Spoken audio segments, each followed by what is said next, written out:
Muy buenas noches, tengan todos ustedes. Agradezco la oportunidad que nos dan para estar cada día aquí con ustedes. Agradezco infinitamente a todos ustedes que se conectan, transmitiendo directamente en vivo a través de la plataforma Zoom y también simultáneamente a través de Facebook Live de Yo Soy Médico 17, a quien agradezco como cada día que nos facilite su plataforma para llegar a más profesionales de la salud, así como ustedes. La plática del día de ayer de Ilana Boroboy está completamente disponible para todos los profesionales de la salud, así como el resto de las conferencias que hemos tenido hasta el día de hoy en el Facebook de Yo Soy Médico 17 y también en el Facebook de Medical Legal Center. En caso de que no la encontraran en un lugar o en otro, también está disponible en el YouTube de Medical Legal Center. Entran a YouTube Medical Legal Center y ahí nos encontraron con mucho gusto. El día de ayer fue miércoles y Susana Hernández transmitió para todos ustedes y publicó en el Facebook de Medical Legal Center la información de cómo combatir el estrés para los profesionales de la salud, varias cápsulas que todas son de importancia para todos nosotros. Si hubiera quedado alguna pregunta para alguno de nuestros conferencistas, con mucho gusto nos la pueden hacer a través del correo atención sin acento, atención.mlc@gmail. Les recuerdo, el programa de mañana estará Sara Aguilar, la doctora Sara Aguilar del Instituto Nacional de Nutrición, que nos hablará de la geriatría y el COVID. Les recuerdo nuestras redes sociales, Medical Legal Center, en Facebook, Instagram y Twitter. El día de hoy tengo una invitada increíble, especial, que se las voy a presentar en este momento. Ella es la doctora Hilda Romero Cepeda. Ella es bióloga molecular, tiene diplomados en ética y políticas públicas para la ciencia, en equidad de género y salud en derechos humanos.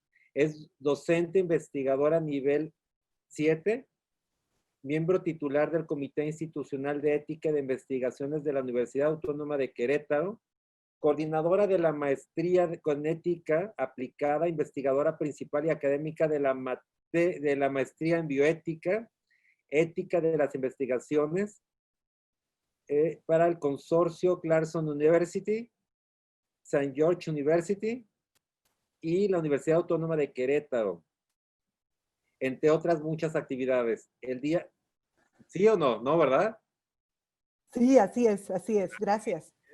Hoy nos va a ayudar con nuestra plática que tiene el tema protección de las personas en el desarrollo científico para la atención y contención de la pandemia. Doctora Hilda, ¿cómo está? Buenas noches. Muchísimas gracias. Buenas noches, licenciado Abraham Dávila. Muchísimas gracias por esta oportunidad que me da de ponerme en contacto con este foro.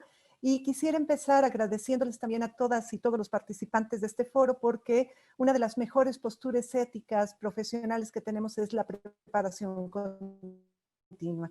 Entonces, si me lo permiten, me gustaría presentar lo que es el tema sobre lo que es ahora lo que está debajo de la mesa a partir de este gran problema del COVID. Doctora, muchas gracias, buenas noches y nos vemos en las preguntas y respuestas. Les agradezco que las preguntas nos las hagan en el capítulo de preguntas y respuestas, no en el de chatear, sino preguntas y respuestas. Buenas noches y nos vemos un momento más. Gracias. Muchísimas gracias. Entonces, bueno, pues buenas noches nuevamente a todos. Espero ser breve y concisa en la presentación de esta ponencia que es sobre la protección de la persona en el desarrollo científico para la atención y contención de la pandemia. Esto es lo que está de primera línea de batalla, que es lo que le llamamos a la atención en salud del personal de salud, pero que tenemos que estar aparejados y apoyándoles a ustedes a través de esto. El licenciado fue muy amable, me dio la oportunidad, me dice, empiece con algunas preguntas introductorias. Y entonces, en este sentido, es cuáles son los riesgos del desarrollo de una nueva vacuna, que es lo que ahorita estamos buscando en varios lugares. El problema del COVID, estamos cómo desarrollar una vacuna o cómo tener un medicamento, un fármaco, algo que permite el control de la enfermedad. La segunda pregunta es ¿por qué se requieren ensayos controlados en la búsqueda de cómo nos protegen los comités de ética de investigación y los comités en estas cuestiones de quienes lo integran, porque al momento de que se propone, generalmente ocasiona muchas escorias dentro de la población.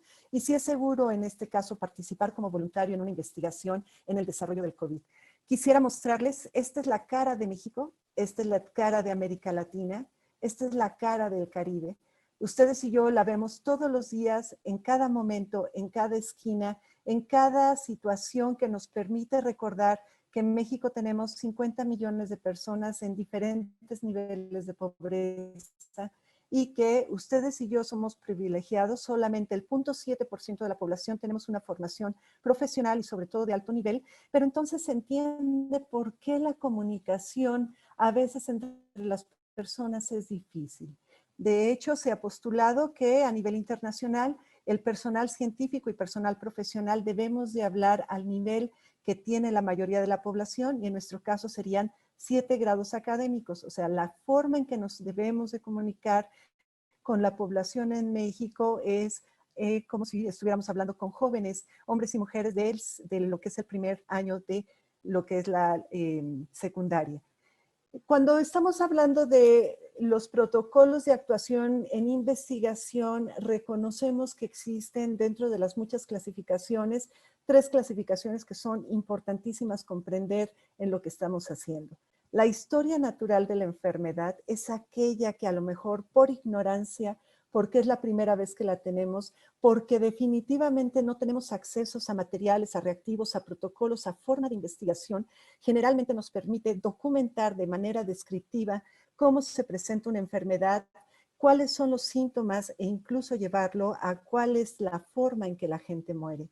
Si ustedes y yo lo analizamos un poco, esta historia natural de la enfermedad ha sido nuestro día a día desde inicios de este año, en donde lo que hemos querido entender es precisamente cómo se desarrolla, cómo se instala la pandemia en la población, cómo son los procesos de contagio, empezar a comprender quiénes enferman, quiénes no enferman y por qué una u otra de las razones, pero no hemos podido hacer mucho, es solamente documentar la enfermedad, entenderla, registrarla. En el otro sentido, cuando hablamos de la investigación aplicada, es aquello que la población nos exige atender de manera inmediata. Esto es intenta atenderse. Si se entiende que a lo mejor la sintomatología es difícil, bueno, se dan medicamentos y esto nos permite intentar entender qué medicamentos están siendo efectivos o no en la población. A esto le llamamos investigación aplicada. Es a partir de los resultados que se tienen, cómo se puede inferir sobre diferentes resultados de la investigación.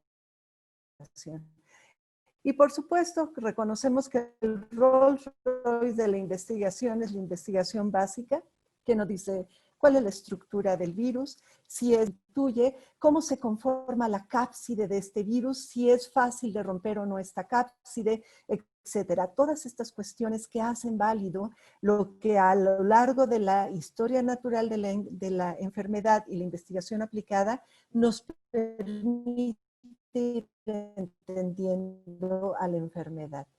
Si ustedes se han dado cuenta, en este momento nuestro grupo de epidemiólogos lo que están haciendo es un registro importante de estas características a nivel poblacional. ¿Cuáles son las personas que enferman? ¿Cómo son las personas que enferman? ¿Qué características tienen las personas que enferman? Y en este momento lo que tenemos como gran problema a nivel internacional es el manejo de lo que le llamamos los metadatos. Necesitamos manejar millones de datos, en este caso, para que nos pueda decir cuáles son aquellas características que se presentan y, por lo tanto, cuáles son las que debemos de atacar. Por ejemplo, uno de los resultados más importantes es que personas mayores de 70 años o personas que tienen algún proceso oncológico tienen una menor probabilidad de recuperación y por lo tanto hacen mucho más difícil su tratamiento. De igual forma, cuando tenemos esta investigación epidemiológica sobre casos y controles, es cuando llegamos a hacer esta comprensión de aquellas personas que ya han estado en contacto. Este es un resultado reciente que publicó precisamente la Universidad de Oxford, en donde dice, bueno, aquellas personas que han tenido a lo mejor a lo largo de su vida algunas presentaciones de algún problema de salud, algún catarro constante o han tenido el coronavirus, pero en una cantidad y en una forma de presentación que no ha sido grave, en este momento se le está confiriendo mayor protección y mayor oportunidad de defenderse ante esta enfermedad. De hecho, se ha postulado que los niños y las niñas, precisamente por este contagio constante de distintas enfermedades respiratorias, pareciera que les confiere una mayor capacidad de respuesta ante la enfermedad. Sin embargo, todas son hasta este momento epidemiológicos, que quiere decir, seguimos investigando cuáles son las características principales de la población y no podemos hacer más que procesar los datos de manera matemática, hacer un análisis crítico y hacer síntesis. Lo mismo estamos haciendo para el desarrollo farmacéutico y dispositivos médicos. Ustedes y yo hemos visto cómo hemos pasado de el no nos protege la mascarilla a la mascarilla alerta a la población de que tenemos que tener cuidado. Y la mascarilla también lo que hace es que el paciente enfermo no contamine a más personas. Y entonces el personal de salud no solamente utiliza la mascarilla, sino también utiliza otras formas de protección, otras formas de manejo de los pacientes que les permiten, por ejemplo, tener un cuidado ante el contacto que se pueda tener con la ropa de las personas. Nos hemos dado cuenta, por ejemplo, que las personas una vez que mueren ya no contagian. Sin embargo, previo a su muerte, el hecho de haber estado en contacto con la infección, su piel, su cuerpo puede estar aún en una fase de contagio y por lo tanto se maneja a los cuerpos de aquellas personas que desafortunadamente han fallecido, se manejan con mucho cuidado. Entonces, bueno, algo en lo que sí tenemos un plan estratégico a nivel internacional es todo lo que le llamamos la investigación farmacéutica o la biomédica. Esta se caracteriza de tener una etapa preclínica y esta etapa preclínica generalmente lo que estamos buscando es el desarrollo de la comprensión de la enfermedad en lo que es una banca de laboratorio o lo que son el uso de modelos animales. La etapa 1, una vez que supera la etapa preclínica, trabajamos con las etapas clínicas. Uno, cuando trabajamos en voluntarios sanos, esto es importantísimo porque lo que estamos buscando es que definitivamente esta propuesta de desarrollo farmacológico no tenga algunas cuestiones secundarias sobre la población. La etapa clínica 2, ya trabajamos con pacientes enfermos. La etapa clínica 3, hacemos ensayo clínico controlado. Y en estos casos, la etapa clínica 4 trabaja en población abierta. El problema es que cuando tenemos una situación de emergencia como la que hoy estamos viviendo, nos obliga a acelerar estos procesos para comprender la enfermedad, hacer el desarrollo en los laboratorios, hacer pruebas en animales, hacer propuestas de fármaco, hacer pruebas con pacientes, dárselos como una opción al personal de salud y al mismo tiempo se está llevando todo este ciclo para poder controlar y hacer el desarrollo de lo que son alternativas para la enfermedad. Entonces, en los estudios preclínicos, por ejemplo, de cada 10,000 estudios que se llevan a cabo, se seleccionan 15 y normalmente se comercializa uno. Por lo tanto, ustedes se darán cuenta de la magnitud de lo que significa realmente el desarrollo paralelo en etapas de emergencia como la que estamos viviendo. En la fase 1 de investigación, utilizamos pequeño grupo de voluntarios. Esto es lo que estamos buscando, es la seguridad, la tolerabilidad, la farmacocinética y algunas excepciones que puedan tener. Pero bueno, quisiera hablar, por ejemplo, del desarrollo de una nueva vacuna. Esto, lo que ustedes están viendo del lado izquierdo de la pantalla, es la etapa preclínica. Una vez que se supera la etapa preclínica en donde se entiende relativamente la enfermedad, se puede atenuar y se pueden utilizar bajas dosis de esta enfermedad, se inyectan en pacientes y lo que estamos buscando es despertar lo que llamamos la memoria inmunológica. Una vez que se despierta la memoria inmunológica, estamos esperando que el mismo paciente, la paciente, desarrolle con esta memoria inmunológica un mecanismo de defensa propio. Esto es importante ahorita para lo que estamos haciendo con el coronavirus. Y entonces ya se puede aplicar en muchas personas, en mucha gente. En este sentido, quisiera abordar lo que fue el virus del ébola. Lo que ustedes tienen en su pantalla es en la parte superior, es cómo se presentan los pacientes cuando un paciente es atacado por el virus del ébola. En la parte intermedia o la parte lateral intermedia, lo que ustedes están viendo es la cápside. Los virus nunca viajan solos, siempre viajan en algo que los protege. Esto le llamamos la cápside. La cápside del virus del ébola es larga y, si ustedes recuerdan, la cápside del virus del coronavirus es redonda y con algunas expresiones proteínicas que dan esta configuración tipo corona. De ahí sale lo que son los nombres. Cuando se empezaron a desarrollar las vacunas contra el virus del ébola, lo que sucedió es que el personal de salud no podíamos encontrar, los investigadores y las investigadoras, no podíamos encontrar qué tan poquita cantidad del virus del ébola podíamos aplicar en las personas y además cómo atenuar esta incidencia del virus del ébola. Lo que sucedió en las primeras fases de vacunación contra el virus del ébola fue que las personas que fueron sobrevivientes de esta gran pandemia, que también fue hace a lo mejor 3, 4 años, estos sobrevivientes hoy en su globo ocular, ustedes pueden observar que se encuentran las cápsides del ébola. ¿Qué significa? Todavía tienen la posibilidad de ser vectores, así le llamamos a las personas que pueden llevar la enfermedad hacia otras personas, que no son sintomáticos, que no desarrollan la enfermedad las personas, pero que son un riesgo. Y este riesgo se ha visto, por ejemplo, en todo lo que son los fluidos, siguen transmitiendo el virus del ébola en su cápside. Estos son sobrevivientes de las pruebas experimentales que tuvimos en algún momento del virus del ébola. Entonces, no es fácil, es muy riesgoso.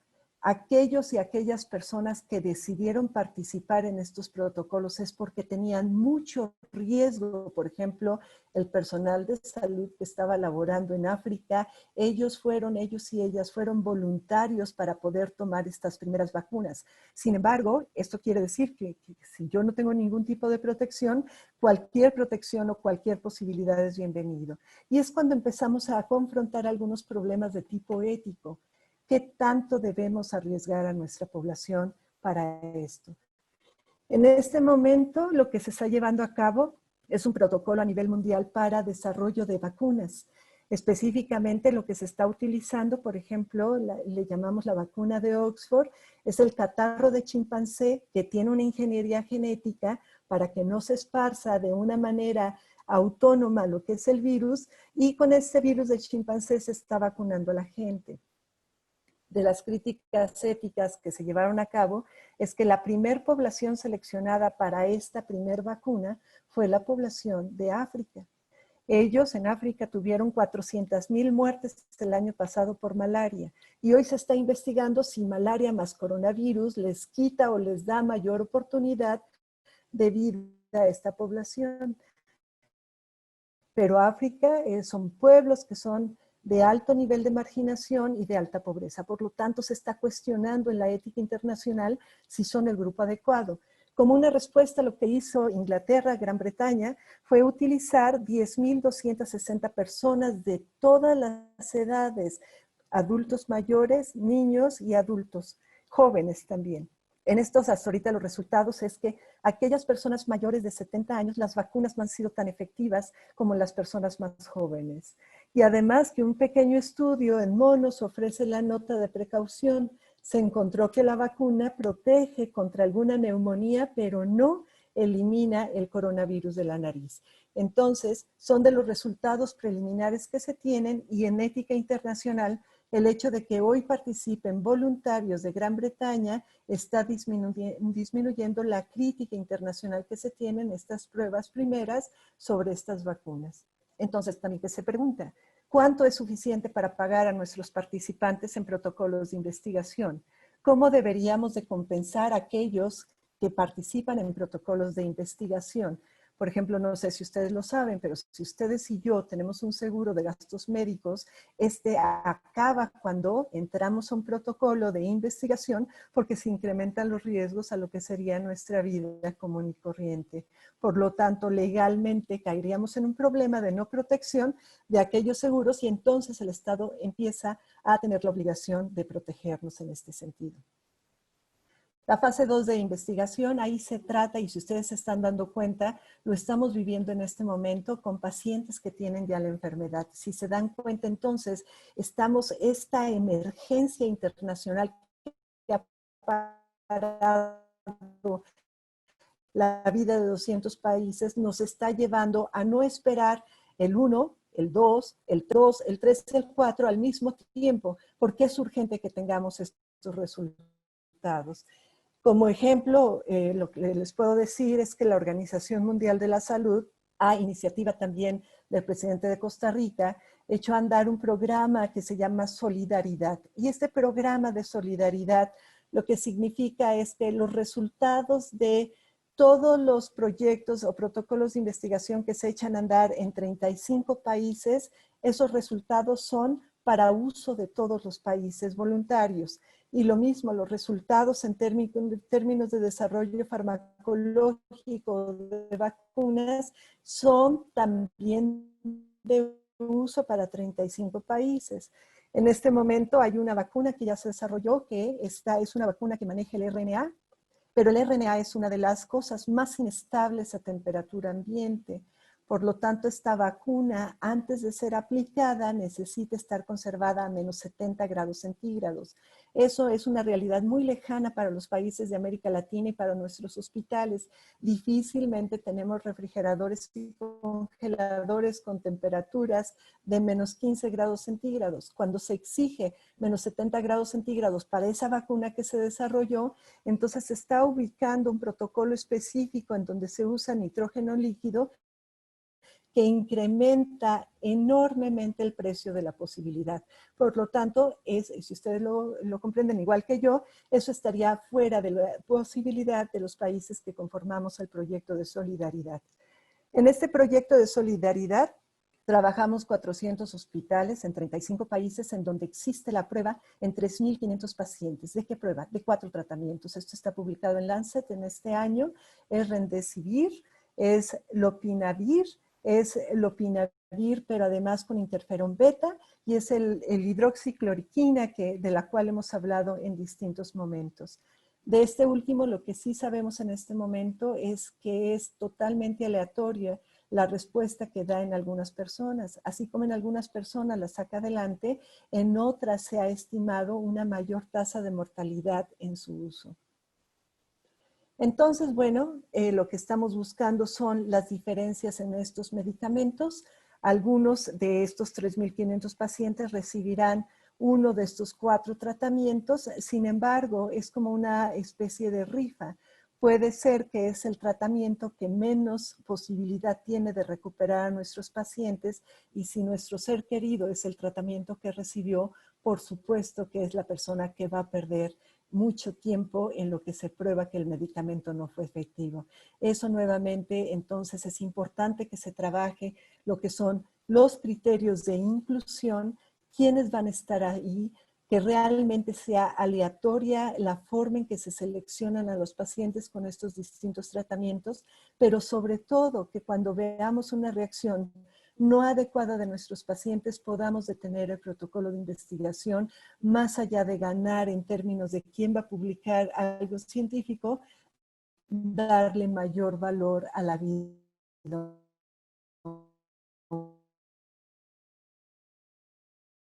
humana.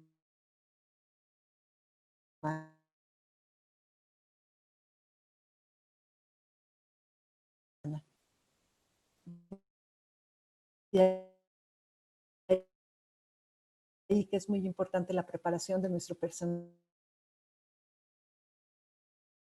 de salud en términos éticos. O 2 meses incrementemos el número de población que ha sido o que sea tratada para este fin.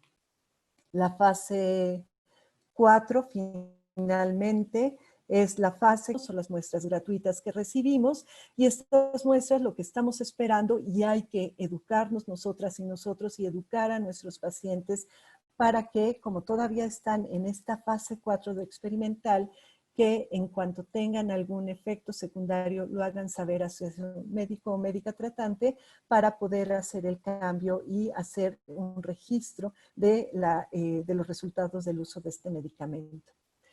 Hay alternativas sin evidencia científica. Estas alternativas sin evidencia científica son el peor enemigo para las poblaciones. Y ustedes lo que pueden ver en la pantalla es, por ejemplo, en Irán hubo 5,000 infectados de coronavirus. Y entonces estas personas decidieron consumir alcohol metílico. Y obviamente en una noche, en un solo día de consumo, tuvieron 700 muertos. Por ahí ustedes, como se sabe, y esto lo sabemos en cualquier lugar, el cloro es algo que permite la eliminación de virus. Pero así como lo dijo de una manera irresponsable el presidente de los Estados Unidos, el hecho de inyectar cloro en las personas quitaría efectivamente el virus, pero también quita la vida porque tiene una reacción importante sobre los cuerpos. Sin embargo, como se habló de cloro, tenemos muchas poblaciones que en este momento consideran que, por ejemplo, la sal, que es cloruro de sodio, entonces puede salvar la vida. Y si ustedes pueden ver en el internet, hay cientos de pequeños tutoriales en donde dice, mira, te debes de comer un cuadro de sal de esta manera para que no te enfermes. El resultado ha sido terrible. Y estos resultados terribles han sido, por ejemplo, en una iglesia de Indonesia, el sacerdote, la persona que está a cargo de esta iglesia, decidió agregar un spray con agua salada y a todos los feligreses que llegaron en ese día a su ceremonia, pues ritual religioso, se les pidió que abrieran la boca y entonces se les hacía una aspersión de lo que es el cloruro de sodio en agua diluido, agua salada. Y entonces, bueno, ¿qué fue lo que sucedió? Ahí ustedes lo tienen, 46 devotos fueron contagiados con el virus. También se ha hablado de que la temperatura y la radiación, o el frío y la nieve y el sauna, como si fuera una especie de subir y bajar la temperatura que servía, y lo cierto es que no han evitado el contagio del virus y se han puesto en mucho riesgo a las personas que se lo manejan.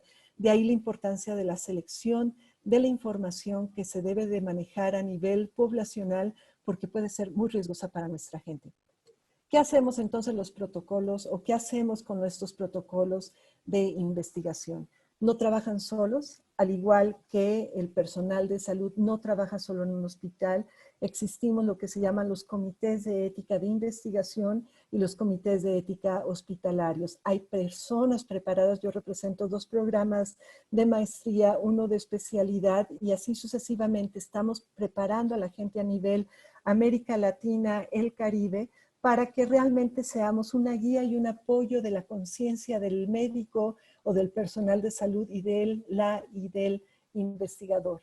Nos conformamos con una protección de los participantes en los protocolos de investigación. Verificamos que la información que reciben ellos, ellas o sus cuidadores principales sea lo suficientemente clara para que decidan tomar o no el riesgo al cual se les está invitando. Y es un riesgo mientras no tengamos una cura o no tengamos una vacuna. Somos una garantía pública. Podemos hablar con claridad con las personas y podemos explicar, porque además, como lo dice nuestro filósofo del grupo, el doctor Salvador Arellano, es una obligación mantenernos actualizados como una cultura ética de las personas. Y somos un elemento para fomentar la educación multidisciplinaria y además una parte de esto que se llama una conciencia bioética institucional. ¿Qué es lo que hacemos los protocolos? Los comités de ética para el uso de estos protocolos de investigación. Leemos todo lo que sea visible dentro de la propuesta que se tiene en investigación, pero también leemos lo menos visible. Y de ahí la importancia de la interdisciplinariedad, y que le agradezco mucho a Medical Legal Center esta invitación, porque necesitamos también hablar de aspectos legales, aspectos confidenciales, no solamente locales, regionales y federales, sino también hablar de temas polémicos, en lo cual, por ejemplo, la pregunta es, ¿deberíamos incluir mujeres embarazadas? O a partir de que sabemos que hay una mayor vulnerabilidad de personas mayores de 70 años, ¿deberíamos seguir incluyéndolos en protocolos en donde todavía no se han probado los medicamentos? Entonces, bueno, pues les agradezco muchísimo la invitación. Esto es lo que quería proponerles el día de hoy y por supuesto con mi eterno agradecimiento a este foro. Muchas, muchas gracias. Doctora Hilda, increíble. Felicidades. Nos dejó extraordinariamente sorprendidos con una presentación increíble. La felicito. Gracias. Tiene un sinnúmero de felicitaciones de Muchas los gracias. asistentes. Yo me voy a permitir formularle algunas preguntas que nos han hecho. Nos pregunta el doctor Hugo Rodríguez. En la aplicación de la fase clínica de una vacuna, ¿es ético el uso de población vulnerable? Número uno, y si la emergencia sanitaria COVID justifica el uso también en la preparación de la vacuna, el acortar las fases de investigación.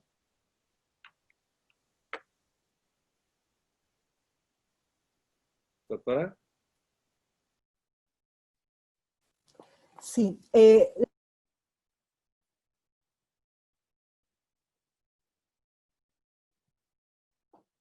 Doctora, la perdimos en audio. la respuesta es a nivel internacional, sí es ético. ¿Nos puede volver a agradecer la respuesta porque la perdimos en audio? Claro que sí, claro que sí. Les comentaba que en una primera instancia, en condiciones no emergentes, no sería ético trabajar con poblaciones vulnerables, no lo es. Sin embargo, en sistemas de este nivel de emergencia y con este nivel de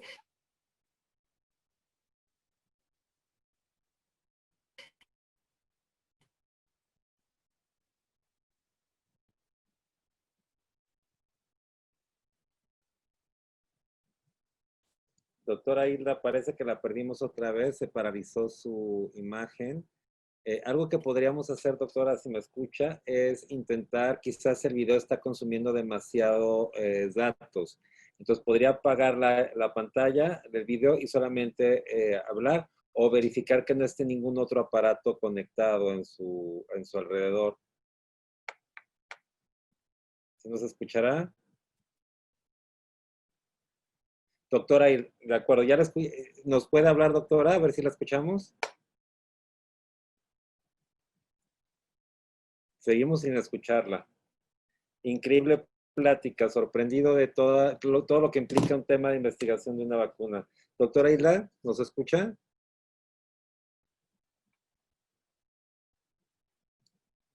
Tenemos muchas preguntas, doctora Isla.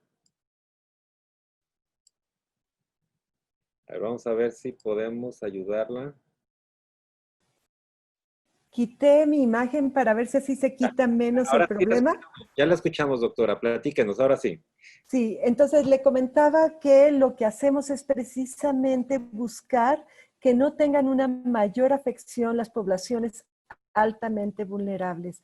Mire, ¿qué es lo que vivimos en México? Por ejemplo, ¿quiénes vamos a...? México es uno de los 35 países en este proyecto de solidaridad. Lo que se ofreció es la participación de hospitales públicos. No estamos ofreciendo la participación de hospitales privados. Entonces es cuando se habla a lo mejor de un manejo inadecuado de estos protocolos en la búsqueda de nuevas alternativas.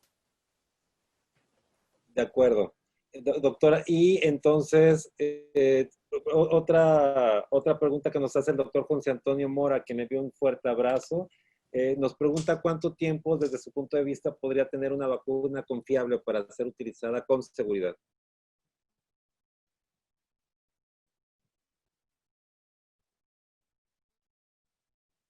Sí, doctora, ¿nos escucha? ¿Nos escucha, doctora?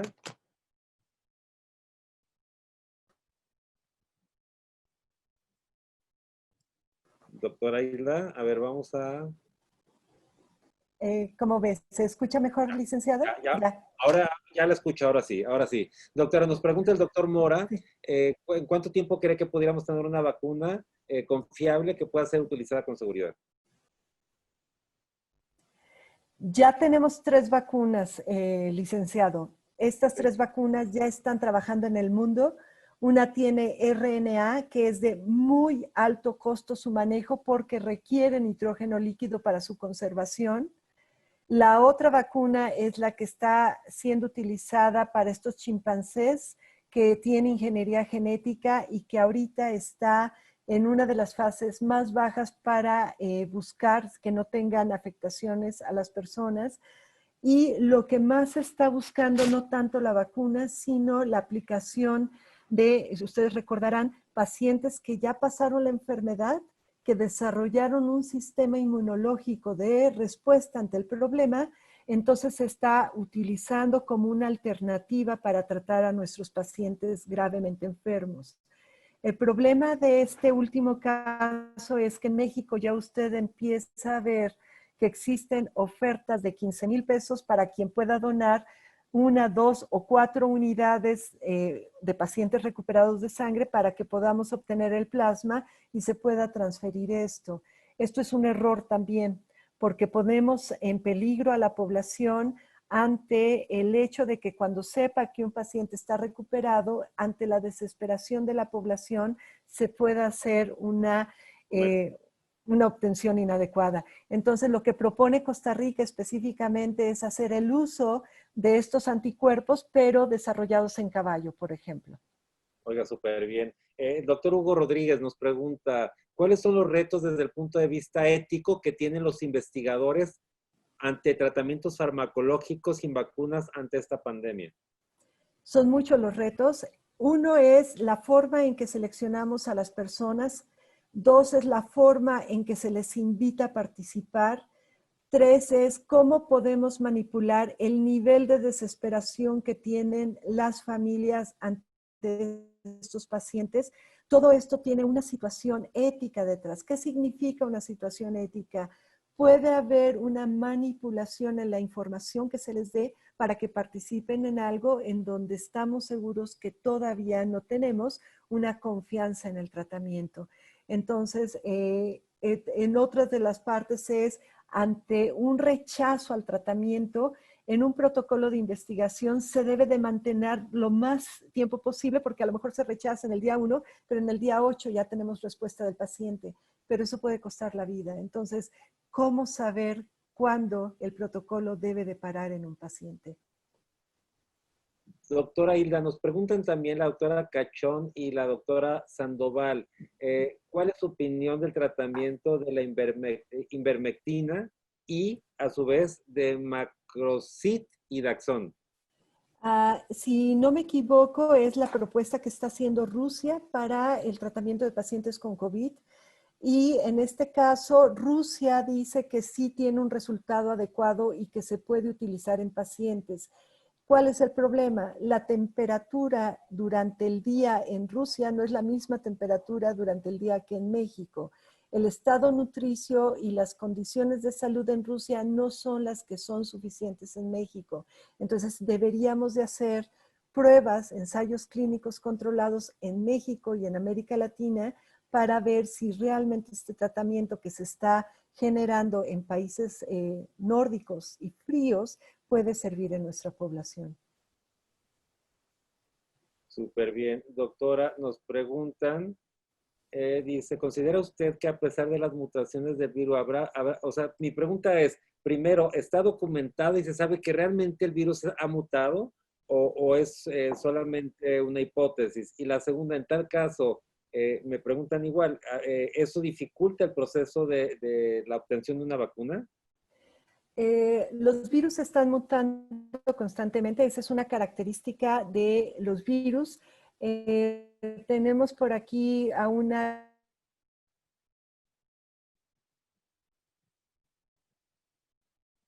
Doctora, la perdimos otra vez.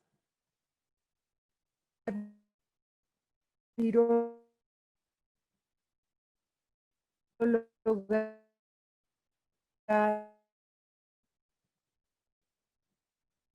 de Honduras, de la Universidad Nacional Doctora, de ¿nos puede Honduras, la regresar doctora Wendy, que por ahí tiene un video. ¿Se oye?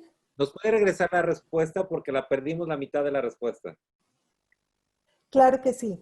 Le comentaba que una de las características principales de todos los virus es la mutación constante.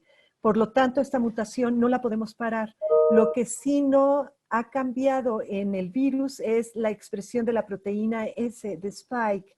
Entonces, todo lo que se está haciendo en desarrollo de vacuna está haciéndose para poder determinar la presencia de la proteína S. Y esta sí no se está modificando y eso es lo que es la guía científica para el desarrollo de alguna vacuna. De acuerdo, doctora, en este momento hay algún tratamiento. Yo sé que, bueno, no existe un tratamiento específico, pero si usted tuviera que decidir a una persona de su confianza qué tratamiento darle, qué tratamiento considera, yo estoy de acuerdo que dependerá de las circunstancias particulares de cada paciente, pero ¿cuál cree que deberían de darle si estuviera en sus manos la elección? Esa sí es una pregunta que no tiene respuesta, licenciado. Es terrible. Yo desinfecto a toda la familia cada vez que la veo. Les doy formas que se protejan. La sana distancia es importante. Estamos conscientes de que no hay mejor cura que no llegar a la enfermedad.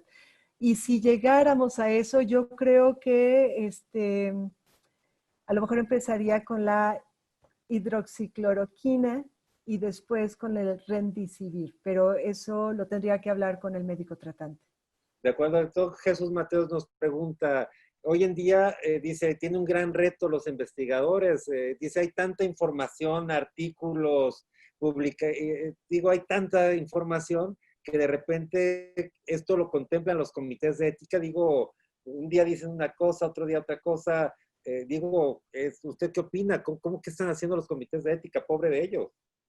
No, es una responsabilidad ética. Nuestra actuación en este momento para sentar las bases de un escenario de protección al personal de salud y a las personas es tan importante que no tenemos descanso. Y eso nos obliga a estar realmente altamente capacitados, leer lo más que se pueda y tener sensibilidad sobre la vulnerabilidad de las personas. Así que sí, sí tenemos mucho trabajo, pero es con mucha pasión. El doctor Virgilio Gómez nos pregunta, ¿qué opina? Bueno, nos comentaba algo del manejo de terapéutico para COVID con plasma de pacientes ya recuperados.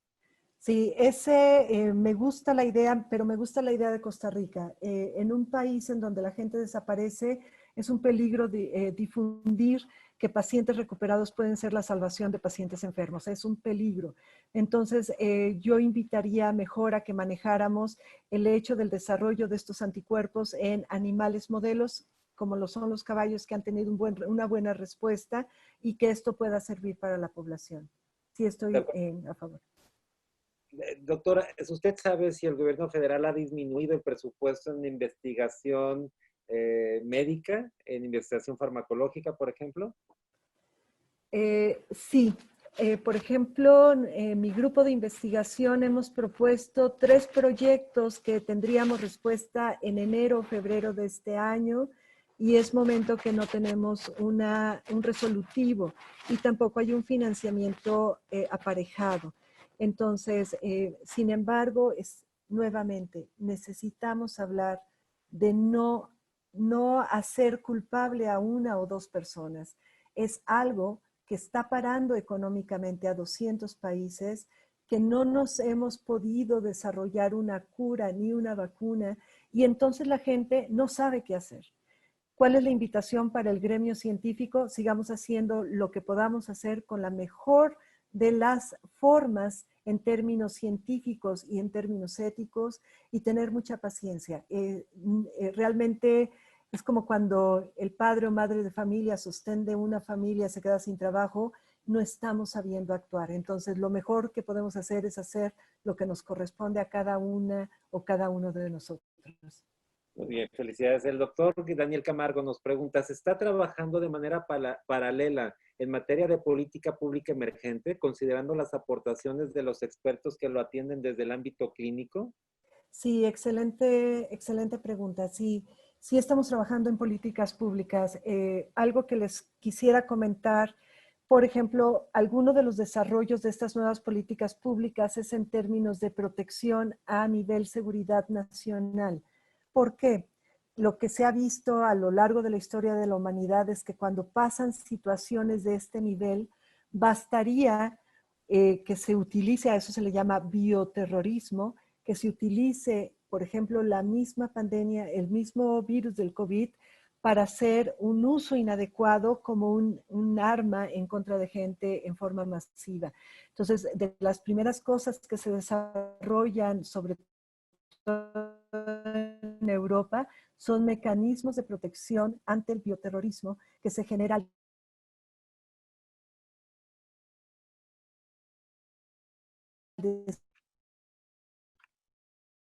descubrir que hay algo que está parando a 200 países. Muy bien. La doctora Morales de Culiacán nos pregunta, ¿qué hay de cierto en que no se pueden hacer vacunas contra los virus RNA y que por eso, por ejemplo, no hay vacuna contra el SIDA? ¿Sí nos escucha, doctora? La volvimos a perder, doctora Hilda. ¿Me perdieron? ¿Ya Ya, estamos en ahora línea? sí. ¿Usted me escuchó la pregunta? Ya. Ya, adelante. Se la escuché distorsionada. Si la pudiera hacer, por favor. Sí, la doctora, No, si me la pudiera repetir, sí, la doctora, licenciada. la doctora Montoya de Culiacán nos pregunta, ¿qué hay de cierto que no se pueden hacer vacunas contra los virus RNA y que, por ejemplo, por eso no hay una vacuna contra el SIDA? Nuevamente, ya tenemos un desarrollo importante ante los virus y la vacuna, recuerden, es despertar la memoria inmunológica en el cuerpo. Entonces, los virus de RNA efectivamente son muy inestables y entonces las vacunas que se están desarrollando es para la detección de la proteína S, que no está cambiando en el virus, que es la proteína S de Spike, y entonces se está desarrollando para la detección y fortalecimiento inmunológico ante la presencia de la proteína S. Muy bien, Karina Maldonado nos pregunta, ¿qué consideraciones bioéticas implica el trabajo con población sana? ¿Qué pasa cuando utilizan población sana?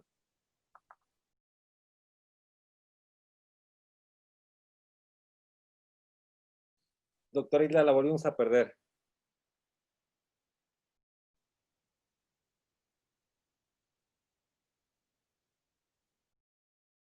¿Sí, doctora Isla?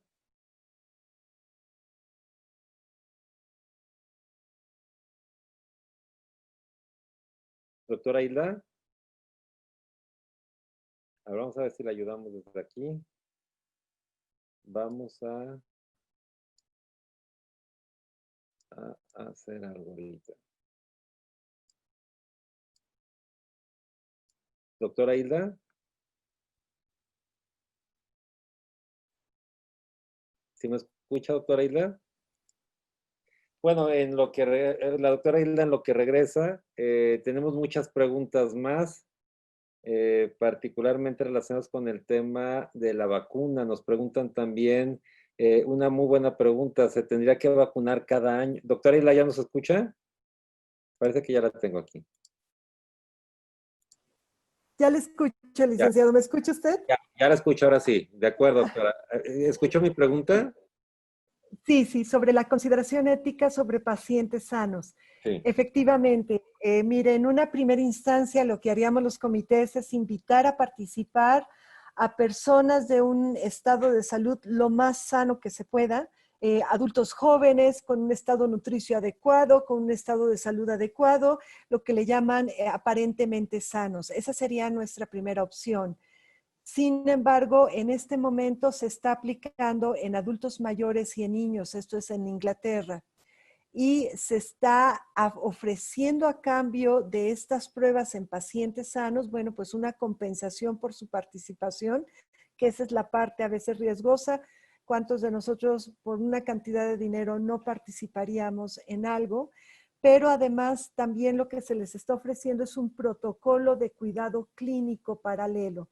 Y eso es la forma en que compensamos este problema ético de enfermar a gente sana. porque ese es lo que significa esta primera fase de investigación. Enfermamos a alguien sano y estamos buscando recuperarlo, pero eso fue para cólera, eso fue para chikungunya, eso ha sido para todo lo que hemos desarrollado en términos de salud. Sí, bueno, y además tiene que estar en términos, la investigación tiene que realizarse conforme al reglamento de la Ley General de Salud en materia de investigación. O sea, no es que se nos ocurra hacer una investigación de una forma o de otra. Hay todo una regulación de cómo tiene que hacerse. Así Eh, es, licenciado. Nos pregunta María de Los Ángeles López referente a la vacuna. ¿Se tendría que vacunar cada año por las esto lo dice por las posibles mutaciones que pueda sufrir el virus? Sí, ¿qué es la alternativa que se ha tomado, por ejemplo, en el caso de influenza? Cada año hay una revacunación de la población buscando precisamente la protección ante la mutación, efectivamente.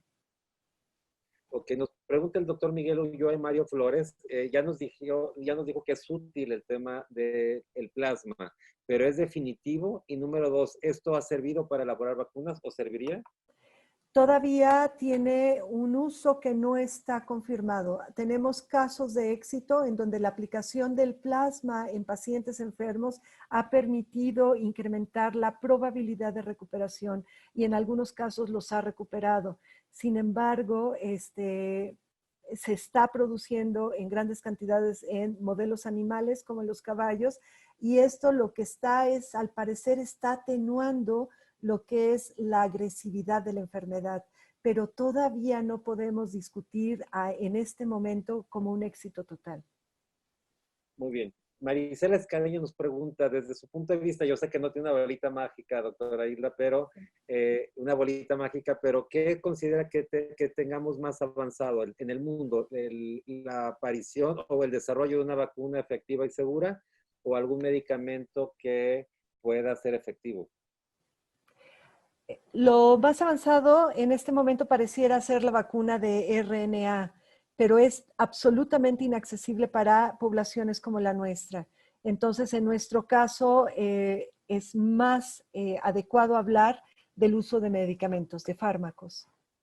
Por eso nuestra participación en el programa Solidaridad de la Organización Mundial de la Salud. Muy bien, María de Lourdes Ruiz nos pregunta, ¿cuánto tiempo después de recuperado el paciente puede ser donador de plasma? Esa es una magnífica pregunta. En casos de urgencia, en este momento es casi inmediato. En cuanto tengamos una prueba negativa, en ese momento ya puede ser donador. Sí, así es. Doctora, me pregunta, bueno, toca hacerla, yo los conocí a la doctora María Esmeralda Ramírez. ¿Qué sabe del tratamiento con ácido acetil salicílico? ¿Con No, aspirina? no. O sea, no.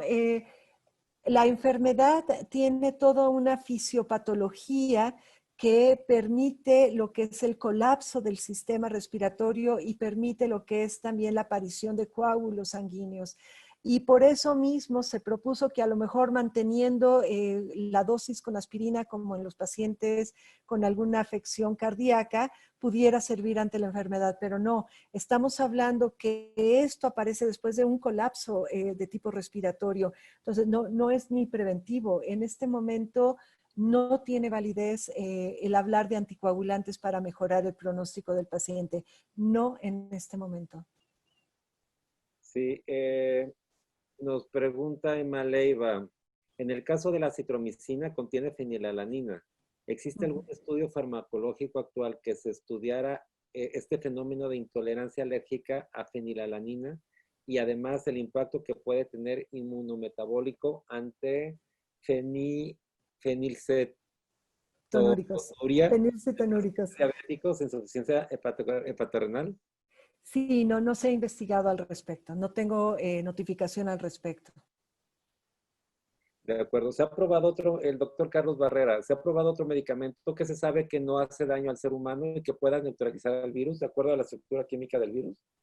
No, en este momento no tenemos nada, licenciado. Ese es el problema. Por eso la declaratoria en 200 países de una cuarentena para el aislamiento de la población.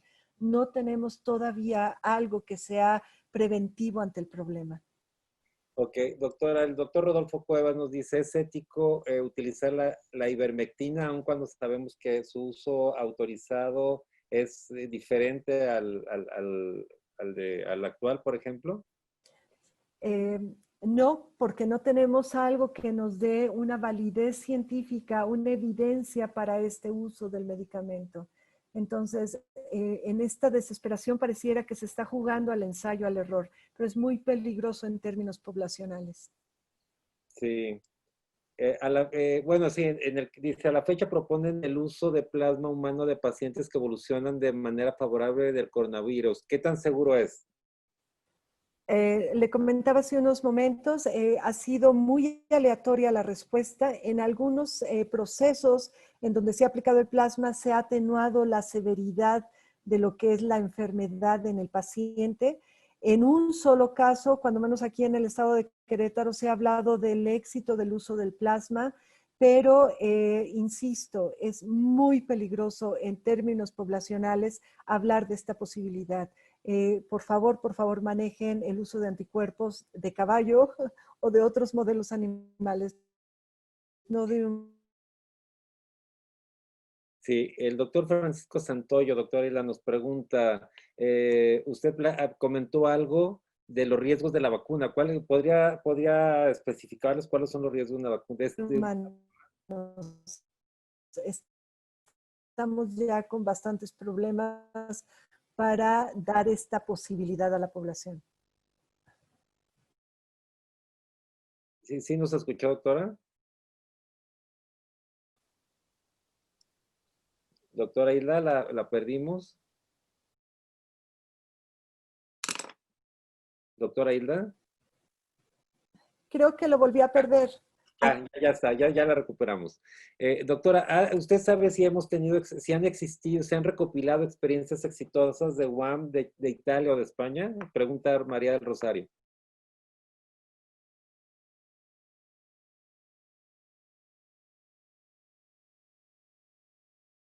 Doctora.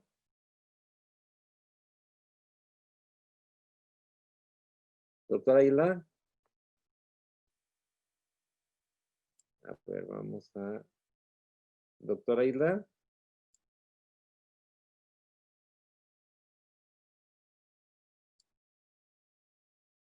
Doctora Isla, no sé qué pasó, de repente está muy bien el audio, de repente se va y es muy difícil que sea el internet porque el internet es inconstante. Doctora Isla, ya la escuchamos. A ver, ¿nos puede hablar? Doctora Isla, si puede activar su audio, lo tiene apagado. Licenciado, Ya ahora sí. Doctora Isla, licenciado, ¿me oye? ya ahora sí la escucho. Ya la escucho y la vemos. Sin embargo, doctora, faltan pocas preguntas, pero yo la veo 2 veces conectada. ¿No será eso que pueda afectar la comunicación? La veo que tiene 2 conexiones. No sé si está Ah, conectada también con su celular y eh, con su computadora o viceversa. sí, creo que se cometió un error aquí al momento que me conecté. Mil disculpas, pero como ya estamos en tiempo, si gustan, les dejo mi correo electrónico para que cualquier cosa, licenciado, a través, si me hacen llegar sus preguntas, con todo gusto yo puedo responderlas. Mil disculpas. No se preocupe, ¿le parece que lo que alcancemos un par de preguntas más, le parece? Sí, yo creo que una, dos.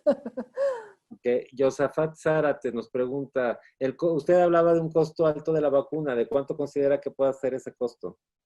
El costo lo da el uso de nitrógeno líquido y Y el además el sacar nitrógeno líquido y además la producción de la vacuna. Entonces estamos hablando de a lo mejor $2,000 por el uso de esas vacunas. de acuerdo. José Arturo Chávez pregunta, bueno, y además, ¿dónde estarían disponibles? ¿Estarían disponibles?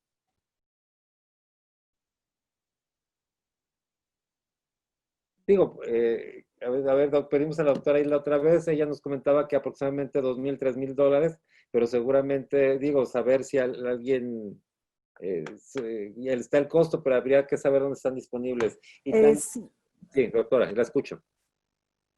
Ya, ahora mira, parece que ahora sí lo vamos a escuchar. ¿Nos puede hablar? Ya, sí, sí, adelante. creo que sí, ya apreté aquí un botón. Sí, estarían disponibles en lugares seguramente de tipo laboratorios, en donde sí tenemos la infraestructura de las cámaras, en donde se pueden resguardar, por ejemplo, los viales y los Eppendorf para uso de nitrógeno líquido. No podría ser en cualquier lugar y mucho menos en gente que no tenga la capacitación para el manejo de nitrógeno líquido. Ok. Han sufrido quemaduras o pérdidas incluso de la mano completa. Muy bien. La última, doctora Hilda, el doctor José Arturo Chávez nos pregunta, nos avisan hoy o informan que nuevamente Francia inicia con estudios de cloroquina. ¿Qué opina usted?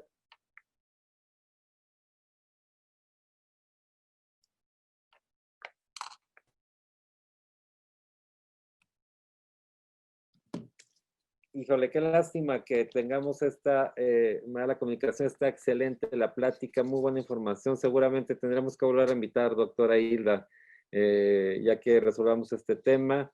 Yo agradezco infinitamente a la doctora Hilda Romero que nos haya acompañado con esta extraordinaria presentación de información muy, muy clara, muy novedosa, temas realmente muy diferentes hasta lo que hoy habíamos estado viendo. Entonces, yo sí, seguramente vamos a tenerla próximamente en un par de semanas nuevamente. Yo quiero, antes de despedirme, agradecer a la doctora Hilda Romero. Yo quiero comentarles que todos los profesores que están en este webinario lo hacen de una manera completamente desinteresada, con un solo objetivo, de aportar para que este país salga adelante. La labor que ha hecho la doctora Hilda y su equipo de trabajo, sus compañeros, ha sido extraordinaria. Seguramente los vamos a tener aquí en los próximos días también. Y además quiero agradecer que ustedes se conecten cada día. Por eso estamos todavía transmitiendo desde hace 10 semanas. Tenemos ya el programa cerrado de la siguiente semana. El lunes tenemos al doctor Alfonso Vallarta, cirugía plástica. El martes tenemos a Simón Masri, un empresario extraordinario, director y dueño de Centro, una compañía importante de comunicaciones, que nos hablará de cómo tiene que innovar el profesional de la salud ante esta pandemia. Tips increíbles. Yo les pido que no se pierdan esa, como todas las pláticas. El miércoles tenemos... Licenciado, creo que sigue Sí, muy mala la conexión. ya la escuchamos, doctora. Estamos agradeciendo su participación y que seguramente la vamos a invitar para que nos aclare más dudas en un par de semanas, si usted acepta, por supuesto. Se nos perdió otra vez la comunicación. Les comentaba, el programa de la próxima semana está interesantísimo. Les comentaba que tenemos el martes a Simón Masri. El próximo miércoles tenemos a al doctor Merino, que es el director del Hospital 20 de Noviembre. Él es cardiólogo, nos hablará de la parte cardiológica, cómo ha afectado el tema de COVID. El jueves tenemos al doctor Héctor Noyola, el trasplantólogo del Hospital Militar, cirujano general. Y el viernes tenemos a Javier Soberanes, él es certificador del Consejo de Seguridad General y nos hablará del tema de certificación hospitalaria. Tenemos también la siguiente semana temas de ortopedia. Tenemos al licenciado Alejandro Castaño de Colombia, al doctor Francisco Ochoa, expresidente de la Academia Mexicana de Cirugía. Y bueno, increíble cada día con temas de su interés. Yo quiero despedirme, no sin antes agradecerles, como siempre, el favor de que se conecten, de que estén presentes con nosotros. Nuestro programa está en redes sociales, Facebook, Twitter e Instagram de Medical Legal Center. Y para cualquier duda, pregunta que tengan con la doctora, por favor, con la doctora Hilda Romero, háganoslo a atención, sin acento, atención.mlc@gmail. Atención.mlc@gmail.com y con mucho gusto estaremos proporcionándole la información a la doctora Hilda para que ella a su vez las proporcione a todos ustedes. Yo les agradezco mucho el favor de su asistencia. Nos vemos mañana, como lo hacemos de lunes a viernes, a las 8 en punto de la noche. Muchísimas gracias. Hasta mañana a las 8 de la noche. Gracias, buenas noches. Gracias, doctora Hilda.